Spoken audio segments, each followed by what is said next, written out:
যে বিএনপিতে অফার দিয়েছিল, উনি কি বলেছেন? 21শে আগস্টে গ্রেনেড হামলায়, আমি গ্রেনেড হামলার কথাই আমি বলছি।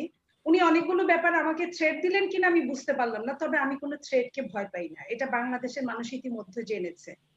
আমি ওনার 21শে আগস্টে একটা কথা বলি, আপনাকে আপনাকে থ্রেট না, আপনাকে আদর করার ইচ্ছা আছে। ভয় দেখাবো কেন? আমি আপনাকে আদর করব।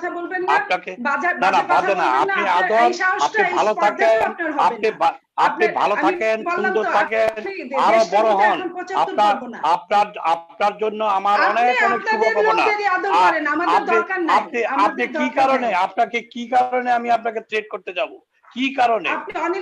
আপনি ভালো থাকেন, সুন্দর থাকেন, আরো ব্রাইট হন, আরো ব্রাইট হন, আরো ব্রাইট হন। ব্রাইট হতে এখানে কিছু নাই, এখানে সত্যি কথা বলে কিন্তু ব্রাইট হওয়ার কিছু নাই। সত্যি কথা বলেন না, আপনি বঙ্গবন্ধু সম্পর্কে, আপনি বঙ্গবন্ধু সম্পর্কে, আপনি বঙ্গবন্ধু সম্পর্কে, আপনি বঙ্গবন্ধু সম্পর্কে আগেও একটা কথাতে নোংরা কথা বলেন।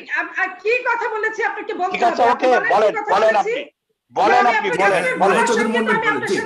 আপনার এই ধরনের দুর্ব্যবহারের সঙ্গে কথা বলার মিনিমাম রুচি নো নো নো নো, আপনি আমি যা বলি, আমি জানা বলি, আমি জানা বলি, আমার কথা না শুনে, আপনি আমার কথা না শুনে ভুল ব্যাখ্যা দেন। সেই দলের যে দলের নেতা একটা সময় বলতো অমুক বিএসসি অমুক আইএসসি, কারণ শিক্ষার এত অভাব ছিল। আপনার মধ্যে যদি মিনিমাম শিক্ষা থাকতো, একটা বোনের সাথে, একটা নারীর সাথে, একটা মহিলার সাথে কোন ভাবে, কোন ল্যাঙ্গুয়েজে, কোন স্কেলে কথা বলতে হয় আপনি সেটা জানেন। আমি আপনি ব্রাইট হন, আপনি ভালো থাকেন, আপনি ভালো থাকেন, আপনি ভালো থাকেন, সুন্দর থাকেন। এই শুভকামনা জানানো যাবে না? আপনাকে শুভকামনা জানানো যাবে না? আপনি ভালো থাকেন, সুন্দর থাকেন, আরো ব্রাইট হন, আপনাকে শুভকামনা জানানো যাবে না?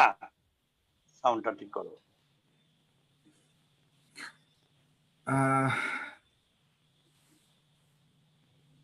দুঃখজনকভাবে আমরা দেখতে পাচ্ছি নীলুফার চৌধুরী মনি হয়তো আমাদের মাঝ থেকে চলে গেছেন। যাই হোক, আমি নাজনীন সারোয়ার কাবিরি আপনার কাছে যেতে চাচ্ছি।